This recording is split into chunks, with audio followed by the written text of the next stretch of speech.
Avigdor Yanush Ben-Gal was an Israeli general. Early life. He was born in 1936 in Łódź, Poland, as Janusz Ludwig Goldlust. When he was 3 years old, World War II broke out with Germany invading Poland. His family left Poland for the USSR and finally arrived in Siberia. After his parents disappeared, he eventually arrived in Tel Aviv with his sister on the Tehran transport. They were taken in and raised by a distant cousin.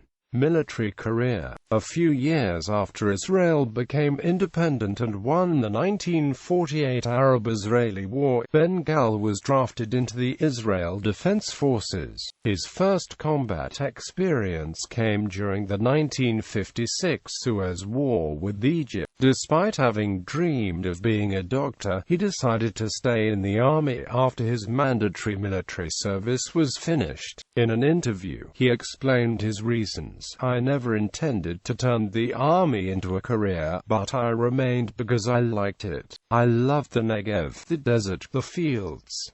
I loved speeding in jeeps.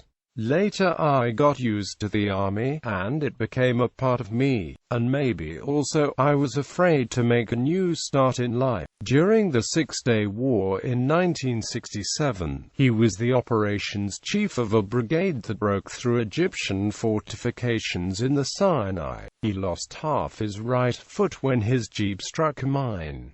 By 1972, he had been appointed commander of a brigade. During the Yom Kippur War in 1973, Ben-Gal commanded the 7th Armored Brigade and oversaw the defense of the Golan Heights against Syrian attack. Ben-Gal had foreseen the war 2 weeks before it started, and had begun preparing his brigade. As the threat of war wasn't being taken seriously in Israel at the time, he had been branded a madman. However, when the war broke out, his brigade was the only IDF unit in a state of full readiness.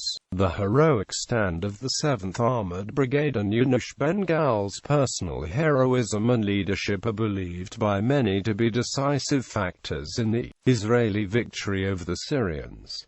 In 1977, Ben-Gal was appointed head of the Northern Command. He served in this position until late summer 1981, when he was replaced by General Amir Drori.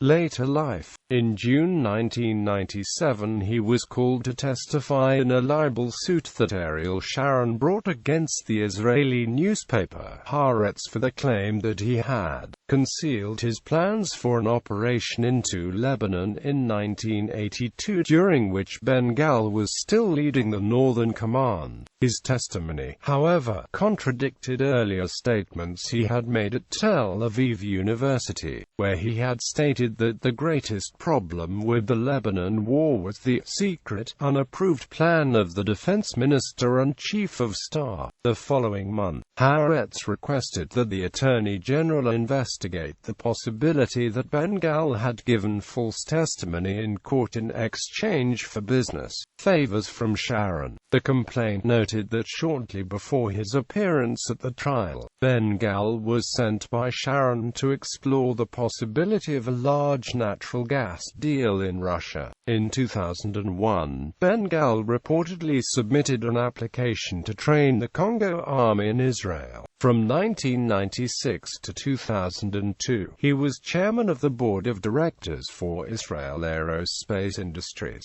He also served on the board for the International Policy Institute for Counterterrorism. During a 2007 military conference in Litron, Ben-Gal sharply criticized what he viewed as a deterioration in the battle readiness of the IDF, and claimed that the IDF's technological revolution has turned soldiers into bionic machines, and sown fear among senior officers that open criticism would hamper advancement in their own careers. He expressed the view that all the new technologies being introduced were useless, and claimed that it had gotten to the point where commanders prefer to email each other instead of interacting. From 2009 until his death, he served as chairman of the board of directors for NSO Group Technologies.